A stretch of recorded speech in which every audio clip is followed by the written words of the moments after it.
নমস্কার ম্যাডাম। আজ 25শে বৈশাখ বিশ্বকবি রবীন্দ্রনাথ ঠাকুরের শুভ জন্মদিন। দ্বীপ ম্যাগাজিন ইউটিউব চ্যানেলের পক্ষ থেকে আমি এডিটর সুদীপ্ত বিশ্বাস এসেছি আপনার কাছে।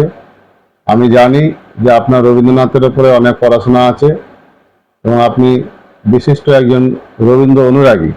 তাই আজকের দিনে রবীন্দ্রনাথ সম্পর্কে আপনি সংক্ষিপ্তভাবে আমাদের কিছু শোনান। হ্যাঁ, আসলে আপনি এমন একজন ঋষিতুল্য মানুষ সম্পর্কে, এমন একজন বিরাট মাপের মানুষ সম্পর্কে আমাকে বলতে বলেছেন, যেটা সংক্ষিপ্ত আকারে বলাটা খুব কঠিন। আমি চেষ্টা করব সংক্ষিপ্ত আকারে বলার জন্য। আসলে কবিগুরু সম্পর্কে বলতে বললে না অনেক কথা বলতে ইচ্ছে করে অনেকক্ষণ ধরে, এবং মনে হয় শুধু আমি একা বকবক করবো না, আরো অনেক রবীন্দ্র অনুরাগী মানুষ থাকবেন, তাদের সাথে আলোচনা করবো। যাই হোক, আজকে আমি সংক্ষিপ্ত আকারে বলছি। প্রথমে কবিগুরুকে প্রণাম জানাচ্ছি, সশ্রদ্ধ প্রণাম। আজকে বিশেষভাবে প্রণাম 25শে বৈশাখ। প্রণাম তো তিনি সবসময় পান, শুধু আমার কাছে নয়, সমস্ত বিশ্ববাসীর অধিকাংশ মানুষের, বিশ্বের অধিকাংশ মানুষের কাছ থেকেই পান। তো আমি আজকে তাকে বিশেষ প্রণাম জানাচ্ছি। সেই সঙ্গে আরো দুজন মানুষকে আজকে আমি প্রণাম জানাতে বাধ্য হচ্ছি, এবং সেই যে বাধ্যতা, গৌরবের বাধ্যতা, আনন্দের বাধ্যতা, তাদের মধ্যে একজন হচ্ছেন আমার দাদা দেবেশ মুখোপাধ্যায়, আর একজন বৌদি শিক্ষা মুখার্জি। এই দুজন সম্পর্কে আজকে একটু না বলে নিলে মনে হয় যে আমার একটা অকৃতজ্ঞতার ব্যাপার প্রকটিত হয়। দাদা দেবেশ মুখোপাধ্যায়, আপনারা জানেন যে বাংলার সাহিত্য সংস্কৃতির জগতে আজকে তিনি কতটা বিখ্যাত ব্যক্তি, কতটা কন্ট্রিবিউশন তার, একেবারে ছোটবেলা থেকে শুরু করে এখনো পর্যন্ত। আজকে যদি এই চেয়ারটা তিনি বসে থাকতেন, আমি না বসে থেকে, তাহলে রবীন্দ্রনাথ সম্পর্কে যে সংক্ষিপ্ত মূল্যায়ন বলুন, বিস্তৃত মূল্যায়ন বলুন, তিনি আমার চেয়ে অনেক বেশি ভালোভাবে করতে পারতেন। কারণ রবীন্দ্রনাথের সম্পর্কে তার এতটাই বেশি পড়াশোনা এবং এতটাই বেশি ভালোবাসা। আমি তো তার কাছ থেকেই প্রভাবিত হয়েছি। আমার যখন 16-17 বছর বয়স, তখন থেকেই তিনি নানা বুকস, নানা ম্যাগাজিনস, নানা পিরিয়ডিক্যাল, নানা নিউজ পেপার এনে দিতেন, আর আমি যাতে অনেক বেশি শিক্ষার জগতে প্রবেশ করতে পারি তার চেষ্টা করতেন। তার মধ্যে অনেকটাই ছিল রবীন্দ্রনাথ সম্পর্কে এবং রবীন্দ্রনাথের লিখিত বইপত্র। সেসব কথা আজকে আর ডিটেলে বলবার সুযোগ নেই। তো তার দ্বারা আমি তো প্রভাবিত হয়েছি, তাকে নমস্কার জানাচ্ছি। আর বৌদি শিখা মুখার্জি যখন বাড়িতে এলেন, দেবেশ মুখোপাধ্যায়ের স্ত্রী, বিদুষী নারী, নানা গুণের অধিকারিণী। তো আজকে সেই তার নানা গুণ সম্পর্কে বলছি না, যেভাবে আমি তার কাছ থেকে প্রভাবিত হয়েছি, যে তিনি যে ভঙ্গিতে, যে ভাব নিয়ে, যে একাত্মতা নিয়ে রবীন্দ্রসঙ্গীত শোনাতেন আমাদের পরিবারের সদস্যদের বা প্রতিবেশীদের নানা অনুষ্ঠানে। তো আমি তো শুনেছি খুব কাছে থেকে, অনেক সময় তার পাশে বসে। মনে হয় যে রবীন্দ্রসঙ্গীতের যে মূল্যায়ন আমি করতে শিখেছি আমার বৌদির মারফত। তিনি আমাকে নিয়ে গেছেন একেবারে টেনে, যে রবীন্দ্রসঙ্গীতের মধ্যে কি দর্শন আছে, কি চিন্তা আছে, কি প্রেমের ভাব আছে, কি কাব্য আছে, তিনি আমাকে শিখতে সহায়তা করে। তাই তাকেও নমস্কার জানাচ্ছি। এবার রবীন্দ্রনাথ সম্পর্কে যে বলতে শুরু করছি আজকে, আমি প্রথমেই বলে নিচ্ছি স্যার, যে আমি তাদের উদ্দেশ্যে বলছি না, একটুও বলছি না যারা রবীন্দ্রনাথ সম্পর্কে অনেকটাই জানেন বা কম জানেন, তাদের উদ্দেশ্যে আমি কিছুই বলছি না। বেশিরভাগ মানুষই তো রবীন্দ্রনাথ সম্পর্কে অনেকটাই জানেন। তো আমি আজকে আমার ছাত্রছাত্রীদের উদ্দেশ্যে মূলত বলছি, কিংবা ছাত্রছাত্রী নন যারা। আমার কাছে তো স্কুল, কলেজ, ইউনিভার্সিটি লেভেলের ছাত্রছাত্রীরা আসেন। তাদের পড়াতে গিয়ে যেটা দেখেছি, যে তাদের মধ্যে অনেকেই, একটু আগে বললাম যে ছাত্রছাত্রী নন যারা, তাদের মধ্যেও অনেককেই দেখেছি যে রবীন্দ্রনাথ সম্পর্কে খুব বেশি তাদের জ্ঞান নেই। আমি আজকে তাদের জন্যই বলছি, যারা অনেক বেশি জানেন তাদের উদ্দেশ্য কিন্তু নয়। যেটা দেখেছি বা যেটা শুনেছি তাদের সাথে আলোচনা করে, যে রবীন্দ্রনাথ ঠাকুর এই নাম উচ্চারণের সাথে সাথে তাদের মানসপটে যে ব্যক্তিত্বের ছবি ফুটে ওঠে, তিনি একজন মহান সাহিত্যিক, অনেক বড় মাপের কবি, অনেক বড় মাপের সঙ্গীতকার, গীতকার, গীতিকার যাকে বলা হয়, সুরসাধক, চিত্রশিল্পী, ঔপন্যাসিক, গল্পকার, মোটামুটি সাহিত্য সংস্কৃতির জগতে তিনি কত বিশাল মাপের এই ছবি তাদের ফুটে ওঠে। এখন শুধু তো তাই পরিচয় নয় রবীন্দ্রনাথের, আরো অনেক অনেক পরিচয় আছে। আজকে আমার বলার সুযোগটা আমি পরবর্তী সময় বলবো, আপনার কাছ থেকে অনুমতি চেয়ে নিয়ে অনেকক্ষণ ধরে বলে যাব। আজকে একটু অন্য ধরনের কিছু ঘটনা সেই সব ছাত্রছাত্রীদের উদ্দেশ্যে বলছি যারা বিশেষ জানেন না।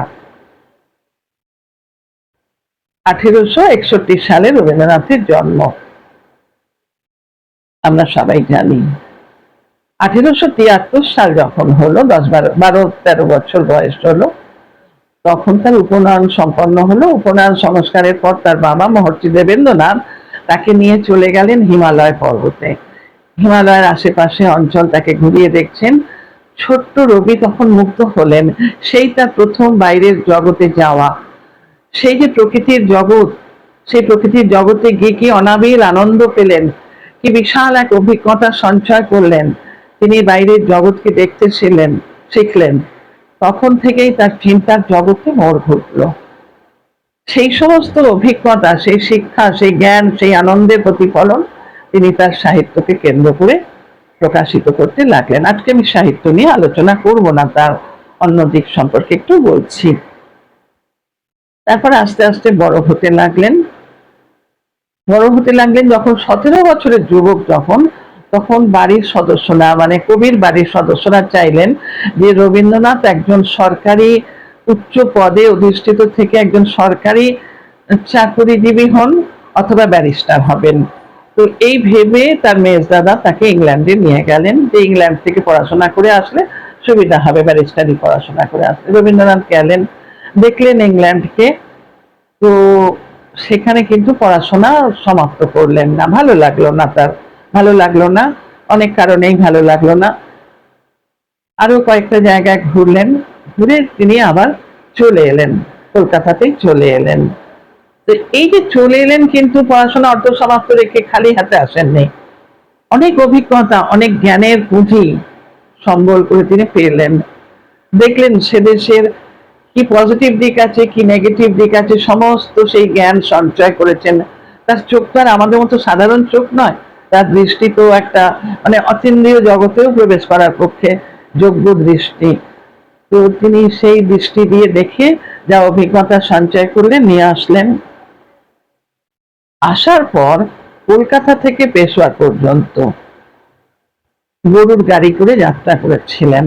কেন বলছি, এই যে বলেছিলাম না যে 1873 সাল থেকে আর 17 বছর যতক্ষণ না হয়নি, দেখেছিলেন ভারতের কোথায় কোথায় কষ্ট, বিশেষ করে বাঙালি জাতি পশ্চিম বাংলার কোথায় কোথায় কষ্ট, অধিকাংশ মানুষের কত বেশি দুর্গতি তার হৃদয়কে আহত করত। তিনি তখন সারাক্ষণ ভাবতেন যে আমি কিছু একটা করব, অন্তত কিছু কাজ করব যার দ্বারা আমার দেশবাসীর উপকার হয়, দেশবাসীর কষ্ট দূরীভূত হয়। এই চিন্তাটা তো তার মাথায় ছিল। আর এই চিন্তাটাকে মাথায় রেখে তিনি কি করলেন, ওই কলকাতা থেকে পেশোয়ার পর্যন্ত গরুর গাড়ি করে যাত্রা করলেন।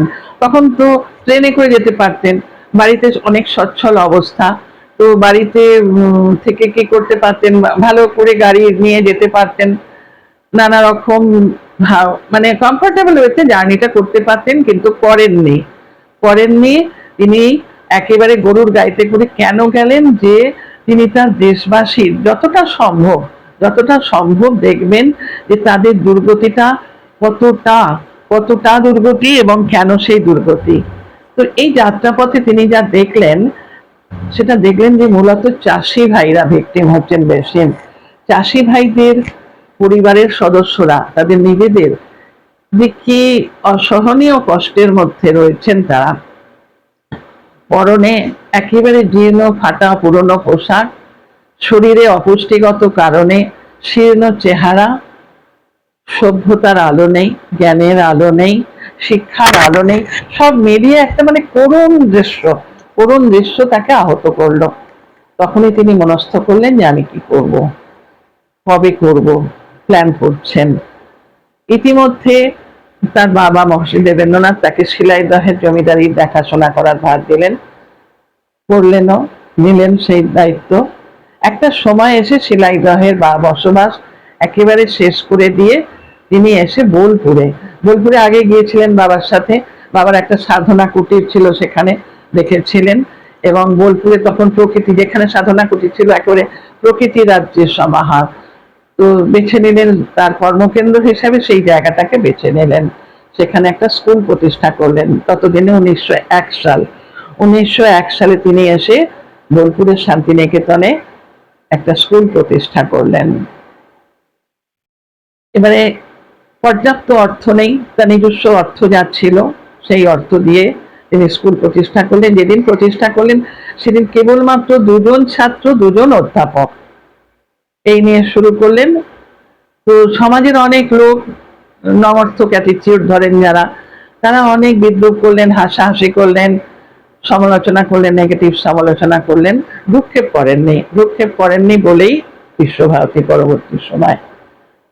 তো সেই সময় অর্থের যখন টানাটানি পড়লো, তার স্ত্রী মৃণালিনী দেবী তখন তার সমস্ত গয়না, তখনকার দিনে সচ্ছল পরিবারের স্ত্রীদের কতটা গয়না ছিল আপনারা আন্দাজ করতে পারেন, সেই সমস্ত গয়না বিক্রি করে দিয়ে সমস্ত অর্থ স্বামীর হাতে তুলে দিলেন ওই শান্তিনিকেতনের বিদ্যালয়ে যাতে নিয়োগ করা যায়। এতেও কুলালো না, তিনি তার নিজস্ব একটা বাড়ি ছিল রবীন্দ্রনাথের, সেই বাড়ি বিক্রি করে দিলেন, অনেক বই বিক্রি করে দিলেন, করে তিনি সমস্ত অর্থ ঢালছেন ওই স্কুলের জন্য। কিন্তু স্কুল প্রতিষ্ঠা করে তিনি এটা মনস্থ করেছিলেন এবং বাস্তবে প্রয়োগ করে দেখিয়েছিলেন যে আমি তথাকথিত স্কুলগুলোর প্যাটার্নের স্কুল তৈরি করব না, একেবারে ছাত্রছাত্রীদের প্রকৃতি রাজ্যে বসিয়ে, গাছের তলায় বসিয়ে পড়ানো হবে, যাতে করে শিক্ষক সম্প্রদায় আর ছাত্রছাত্রী সম্প্রদায়ের মধ্যে একটা খুব নিবিড় সম্পর্ক তৈরি হবে, ভাবনার জগতের আদান প্রদানটা অনেক সহজ হবে। এটা তিনি করেছিলেন, করতে পেরেও ছিলেন। তারপর তো স্কুল চলছে, অর্থে টানাটানি হচ্ছে। তখন আমাদের দেশের পণ্ডিত জওহরলাল নেহরু দফায় দফায় অনেক অর্থ সাহায্য করেছেন, অনেক মাননীয় ব্যক্তি অর্থ সাহায্য করতে লাগলেন। তারপরে 1912 সালে তিনি আবার গেলেন ইংল্যান্ডে। কেন গেলেন বলছি, অনেকেই ভাবেন যে গীতাঞ্জলিকে প্রমোট করতে গিয়েছিলেন, না, এটা সঠিক ধারণা নয়। ঠিক যেমন স্বামীজি সম্পর্কে যদি আমরা বলি যে স্বামীজি আমেরিকা লেকচার দিয়ে দিয়ে অর্থ রোজগার করতে গেলেন, সেটা সঠিক ধারণা নয়। হিন্দু দর্শনকে, হিন্দু ধর্মকে তুলে ধরতেই তো গিয়েছিলেন। তো রবীন্দ্রনাথও সেই গেলেন। রবীন্দ্রনাথ তার আগে দেখলেন যে পাশ্চাত্য দেশের লোকেরা ভারতবর্ষের কালচারকে, ভারতবর্ষের সাহিত্য, সংস্কৃতি, আদান প্রদান যা কিছু আছে সমস্তকে কিভাবে ডেপ্রিসিয়েট করে, কিভাবে নিচু চোখে দেখে এবং অনেক বেশি অসম্মানিত হচ্ছে ভারতীয় কালচার। তো এর বিরুদ্ধে একটা কিছু বলতে হবে, সেই বলার মাধ্যম করলেন তিনি তার গীতাঞ্জলিকে ইংরাজিতে অনুবাদ করলেন। কারণ তিনি জানতেন যে গীতাঞ্জলির সমস্ত কবিতার মধ্যে দিয়ে তিনি কি বলতে চেয়েছেন, ভারতে কি আছে, ভারতের সাহিত্য জগতে, অধ্যাত্ম জগতে, দর্শন জগতে কি কি আছে তিনি তা সব ব্যক্ত করতে পেরেছেন, তিনি সেটা তো জানতেন। তো ওইটাকে ইংলিশে ট্রান্সলেট করে নিয়ে গেলেন ইংল্যান্ডে। সেখানে কবি ইয়েটস খুব গুণগ্রাহী মানুষ ছিলেন, তাকে নানাভাবে সহযোগিতা করে 1912 সালে সেটা একটা পুস্তক আকারে প্রকাশিত করতে সাহায্য করলেন কবি ইয়েটস। প্রকাশিত হলো, একেবারে 180 ডিগ্রি অ্যাঙ্গেলে ঘুরে চেঞ্জিং তারা জানতে পারলেন, তাদের ধারণাটাই পাল্টে গেল ভারত সম্পর্কে।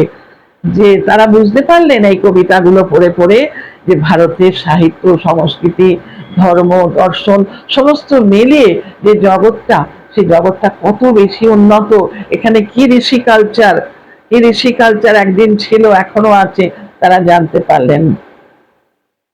সেখান থেকে রবীন্দ্রনাথ কিছুদিন পরে চলে গেলেন আমেরিকায়, আমন্ত্রিত হয়ে গিয়েছিলেন। আমেরিকায় গিয়েও বিভিন্ন জনসভায় বিভিন্ন বক্তৃতা দিলেন ভারত সম্পর্কে। তা আমেরিকাবাসীও জানলেন, ভারতকে নতুন করে চিনলেন। একবার বিবেকানন্দর সহযোগিতায় চিনেছিলেন, এখন রবীন্দ্রনাথ চেনালেন। তো চিনলেন তিনি, তারা চিনলেন। তারপর তারা যথেষ্ট সম্মান দিলেন। সেখান থেকে গেলেন ডেনমার্কে গিয়ে কোপেনহেগেন বিশ্ববিদ্যালয়, যেটা তখনকার কোপেনহেগেন বিশ্ববিদ্যালয়ে তিনি বক্তৃতা দিলেন। সেই বক্তৃতা শুনে সেখানকার জনসাধারণ এত বেশি অভিভূত হলো, এত বেশি মুগ্ধ হলো, তারা আশ্চর্য হয়ে গেল, তাদের ভাবনার জগতে নতুন ভাবে যেন মোড় ঘুরলো। সম্মান দিলেন রবীন্দ্রনাথকে প্রচুর। সেখানকার বিশ্ববিদ্যালয়ের ছাত্ররা কি করলেন, যে একটা মিছিল বার করলেন, সেই মিছিলে, সরি স্যার, আমি একটু জল খেয়ে নিচ্ছি।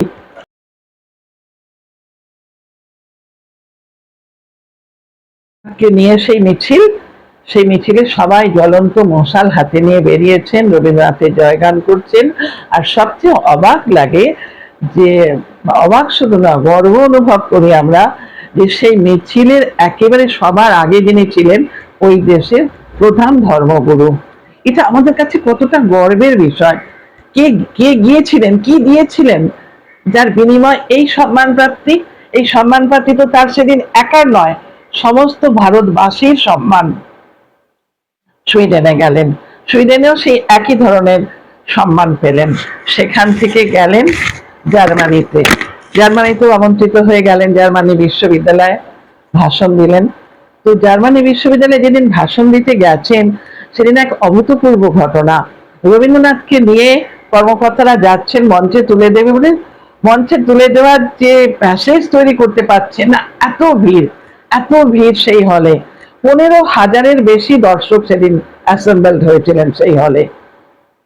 তো যাতে বিশৃঙ্খলা না হয়, একজন অধ্যাপক কি করলেন, তিনি তার বেশ কিছু ছাত্রদের নিয়ে বাইরে চলে গেলেন, আর বাইরে থেকে যারা দর্শক এসেছিলেন তাদের জায়গা করে দিলেন। এইভাবে সেই সভা সম্পন্ন হলো। অতিরিক্ত সম্মান পেলেন, অতিরিক্ত স্বীকৃতি পেলেন। সেখান থেকে চলে গেলেন আবার ফ্রান্সে। ফ্রান্সেও সেই একই ব্যাপার, প্রচুর সম্মান বোঝালেন, প্রচুর বোঝাতে পেরেছিলেন, এবং সঠিকভাবে বোঝাতে পেরেছিলেন বলে ভারতীয় দর্শনকে, ভারতীয় ধর্মকে, ভারতীয় সাহিত্য সংস্কৃতিকে বোঝাতে পেরেছিলেন বলেও সেখানেও সেই সম্মান, সেখানেও নানা পুরস্কার। সেখান থেকে চলে গেলেন উনি রাশিয়ায়। রাশিয়ায় গেছেন, পরবর্তী সময় জাপান, চীন, ইরান সব জায়গায় ঘুরেছেন। তো জাপানের প্রসঙ্গটা স্যার একটা কারণে আজকে আমি বিশেষ তুলছি না, পরবর্তী সময় তুলবো, একটু অন্য প্রসঙ্গে যেতে হবে তার জন্য। তো আমি চীনের প্রসঙ্গে যাচ্ছি। চীনে যখন গেলেন, চীনেও তো সেই আমন্ত্রিত বক্তা হিসাবে বক্তৃতা দিলেন। তো বিশ্ববিদ্যালয়ের ছাত্র, পেকিং বিশ্ববিদ্যালয়ের ছাত্ররা অভিভূত হয়ে গেলেন। তিনি তারা তাকে একটা রাজকীয় সম্মান, যখন নিয়েও গেছিলেন রাজকীয় সম্মান দিতে দিতে নিয়ে গেছে। মানে কি, প্রত্যেকটা স্টেশনে তাকে জিজ্ঞেস করা হচ্ছে তার কোনো অসুবিধা হচ্ছে কিনা, এইভাবে নিয়ে গেছিলেন। ওখানে যাওয়ার পরেও রাজকীয় সম্মান। ছাত্ররা থাকতে দিয়েছিলেন কোথায় জানেন? চীনের সম্রাট যে মহলে ছিলেন সেই মহলের পাশে রবীন্দ্রনাথের থাকার জায়গা করে দিলেন। তো চীনের সম্রাট শুনলেন, তিনিও তখন রবীন্দ্রনাথ ঠাকুরকে মাঝে মাঝে ডেকে নিতেন তার কাছে, নিয়ে নানা রকম আলোচনা করতেন। সেই আলোচনায় তিনি এত সন্তুষ্ট হয়েছিলেন, এত অভিভূত হয়েছিলেন যে নানা রকম দামি দামি গিফট তাকে দিয়েছিলেন, রবীন্দ্রনাথ ঠাকুরকে দিয়ে সম্মান প্রদর্শন করেছেন। এইভাবে এইভাবে রবীন্দ্রনাথ ঠাকুর আমাদের যে কালচার, সেই কালচার বিশ্বের দরবারে কিভাবে পৌঁছে দিলেন। পরবর্তী সময় তো তার লেখার মাধ্যমে আরো আরো বেশি লেখার জগতে ব্যাপকতা যখন বাড়লো, বিশ্ববাসী জানলো। এবার 1913 সালে যখন ঘোষণা হলো যে তিনি নোবেল পুরস্কার পাবেন গীতাঞ্জলির জন্য, নোবেল পুরস্কারের সেই অর্থ 1,20,000 টাকা তৎকালীন পটভূমিকায়, সমস্ত অর্থই তিনি কি করলেন, ওই বিশ্বভারতীতে, তার যে প্রতিষ্ঠিত ততদিনে বিশ্বভারতীতে তিনি নিয়োগ করে দিলেন। নিজের জন্য কিচ্ছু রাখছেন না। ঋষি তো, ঋষি মানুষ, সাধু মানুষ। তো চীনের একটা ঘটনা স্যার বলতে বলতে মনে পড়ে গেল, যখন চীনে উনি ভাষণ দিয়েছিলেন, তো ছাত্ররা এত অভিভূত, তাকে একটা বিশেষ ধরনের পোশাক দিয়েছিলেন, নীল রঙের পাজামা, হলুদ রঙের কুর্তা, ঢিলে লম্বা কুর্তা, বেগুনি রঙের টুপি দিয়ে তাকে সাজিয়ে দিয়ে রবীন্দ্রনাথ ঠাকুর সাজলেন। তারা খুব খুশি। সেই অবস্থায় তাকে মিছিলে নিয়ে গেছিলেন। এটা একটু মনে পড়ে গেল, একটু বললাম। আসলে বললাম না যে তাকে ঘিরে বলতে গেলে কত কথা যে মনের মধ্যে ভিড় করে, কত বলবো। তো 1913 সাল যেটা বলছিলাম, যে নোবেল পুরস্কারের সমস্ত অর্থ নিয়োগ করে দিলেন বিশ্বভারতীর, যাতে উন্নতি হয়। ততদিনে প্রচুর শিক্ষক, একসময় যেমন নালন্দা বিশ্ববিদ্যালয়ে আসতো না বিদেশ থেকে শিক্ষার্থী, বিদেশ থেকে পণ্ডিত মানুষেরা, ঠিক সেইভাবে শান্তিনিকেতনে আসলেন বিদেশ থেকে প্রচুর শিক্ষক, প্রচুর শিক্ষার্থী, একেবারে একটা বিশ্ববিদ্যালয় পরিণত হলো। সেখানকার যে শিক্ষা ব্যবস্থা, সে তো আপনাদেরকে আজকে বলে বোঝানোর নয়, আপনারা সবাই সেটা জানেন। এইভাবে যে রবীন্দ্রনাথকে আমরা পাচ্ছি, রবীন্দ্রনাথের রাজনৈতিক জীবন সম্পর্কে, সাহিত্যের জীবন সম্পর্কে, স্বদেশ প্রেমের যে জীবন সম্পর্কে আমি আজকে কিচ্ছু বলছি না, অন্য এক সময় আপনার অনুমতি নিয়ে বলবো। আজকে শুধু আমি আমার ছাত্রছাত্রীদের জানতে দিলাম যে রবীন্দ্রনাথ তার দেশের কালচারকে অন্য দেশের কাছে কিভাবে রিপ্রেজেন্ট করেছিলেন আর তার বিনিময় কি প্রাপ্তি হয়েছিল সেটা তাদের একটু জানা দরকার। পরবর্তী সময় স্যার আমি অনেক কিছুই বলবো এবং আমার খুব বলতে ইচ্ছা করে। আমি আর একবার কবিগুরুকে প্রণাম জানিয়ে শেষ করছি। ধন্যবাদ আপনাকে।